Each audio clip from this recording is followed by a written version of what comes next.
Hi అండి, welcome back to our channel. అందరూ బాగున్నారా? మేము బాగున్నాం, మీరు కూడా బాగుండాలి అని కోరుకుంటున్నాం.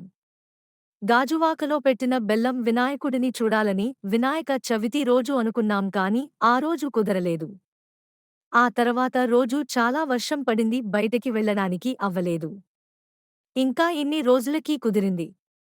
మొత్తానికి ఈ రోజు గాజువాకలో బెల్లం వినాయకుడిని చూడటానికి వెళ్ళాం. ఎండ చాలా ఎక్కువగా ఉంది. మా ఇంటి దగ్గర అయితే ఎండ అంతగా లేదు, కానీ ఇక్కడ చాలా ఎక్కువగా ఉంది. ఖుషిని అనవసరంగా తీసుకొచ్చాం అని బాగా ఫీల్ అయ్యాం. ఎంట్రీ టికెట్ 50, 30 అలా ఉన్నాయి, కానీ 50 తీసినా 30 తీసినా రెండూ ఒకే లైన్. లోపల చాలా ఎక్కువ మంది ఉన్నారు.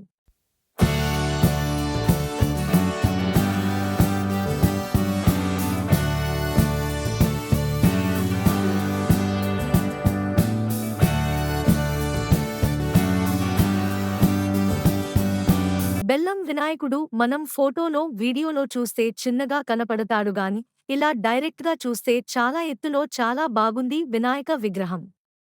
అలా కట్టాలి అంటే చాలా క్రియేటివిటీ ఉండాలి, ప్లానింగ్ ఉండాలి. బెల్లంకి చుట్టూ కవర్స్ ఉన్నాయి. దర్శనం చేసుకుని త్వరగా బయటకి వచ్చేశాం. ఈ మధ్య పార్కింగ్కి టికెట్, చెప్పులకి టికెట్, ఫోటో తీసుకోడానికి టికెట్, ఇలా ప్రతిదానికి టికెట్ అంటే ఒక కుటుంబంలో 10 మంది కలిసి వెళ్లాలంటే కష్టం అవుతాది కదా. వచ్చే సంవత్సరం అయినా బాగా ఉండాలి అనుకుంటున్నా.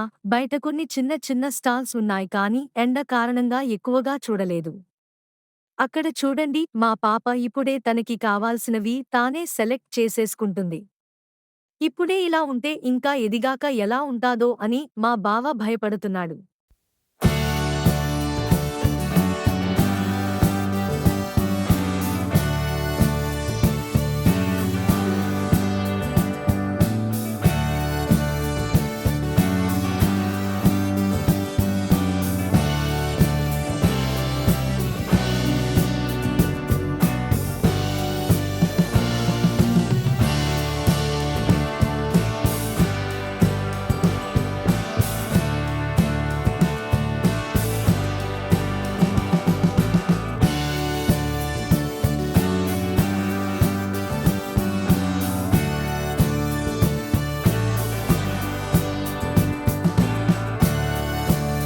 ఇంకా బెల్లం వినాయకుడిని చూశాక శ్రీనగర్లో పెట్టిన వినాయకుడిని చూడటానికి వెళ్దాం అని ముందే అనుకున్నాం.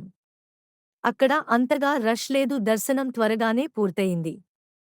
ఇంకా బయలుదేరి ఇంటికి వచ్చేశాం. ఈ వీడియో మీకు నచ్చినట్లు అయితే లైక్ చేయండి.